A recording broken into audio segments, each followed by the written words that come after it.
হরে কৃষ্ণ। প্রিয় গৌর ভক্তবৃন্দ, ভগবান শ্রীকৃষ্ণের অন্তরঙ্গা শক্তি হচ্ছে শ্রীমতী রাধারানী।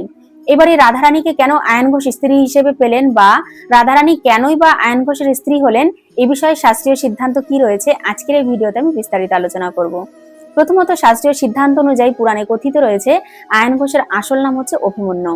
তিনি একজন দুধের ব্যবসায়ী ছিলেন এবং রাধারানীর সঙ্গে আয়ন ঘোষের বিবাহের প্রধান উদ্যোক্তা ছিলেন ভগবান শ্রীকৃষ্ণের পালক পিতা নন্দ মহারাজ।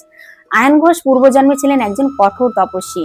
তার তপস্যার বলে তিনি ভগবান বিষ্ণুর দর্শন পান এবং ভগবান বিষ্ণুর কাছে তিনি বর প্রার্থনা করেন যে তিনি বিষ্ণুপ্রিয়া অর্থাৎ লক্ষ্মী দেবীকে স্ত্রী রূপে পেতে চান।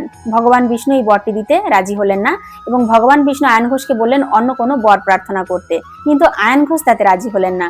যার ফলস্বরূপ আয়ন ঘোষ আরো কঠোর থেকে কঠোরতম তপস্যা শুরু করেন এবং ভক্তের ডাকে ভগবান বিষ্ণু আবারও দর্শন দিতে বাধ্য হলেন এবং আয়ন ঘোষ তাকে আবারও পুনরায় একই বর প্রার্থনা করলেন যে তিনি বিষ্ণুপ্রিয়া অর্থাৎ লক্ষ্মী দেবীকে স্ত্রী রূপে পেতে চান।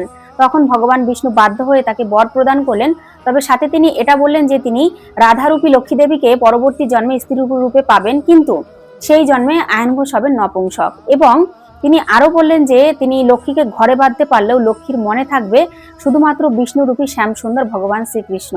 তাহলে আশা করছি আপনারা বুঝতে পেরেছেন যে রাধারানীর সঙ্গে আয়ন ঘোষের বিবাহ হয়েছে ঠিকই, কিন্তু রাধারানীর অন্তরে সর্বদাই শ্যামসুন্দর রূপী ভগবান শ্রীকৃষ্ণ বিরাজমান ছিলেন এবং আয়ন ঘোষ যে কঠোর তপস্যা বলে রাধারানীকে স্ত্রী রূপে পেতে চেয়েছিলেন, ভগবান শ্রীকৃষ্ণ মানে ভগবান বিষ্ণু সেই আশীর্বাদই বর্ষণ করেছেন, সেই বর প্রদান করেছেন।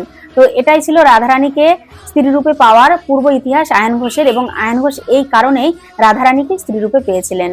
তো আশা করছি আপনাদের এই আলোচনাটি ভীষণই ভালো লেগেছে। যদি ভালো লেগে থাকে তাহলে অবশ্যই ভিডিওটিকে একটি লাইক কমেন্ট শেয়ার করবেন।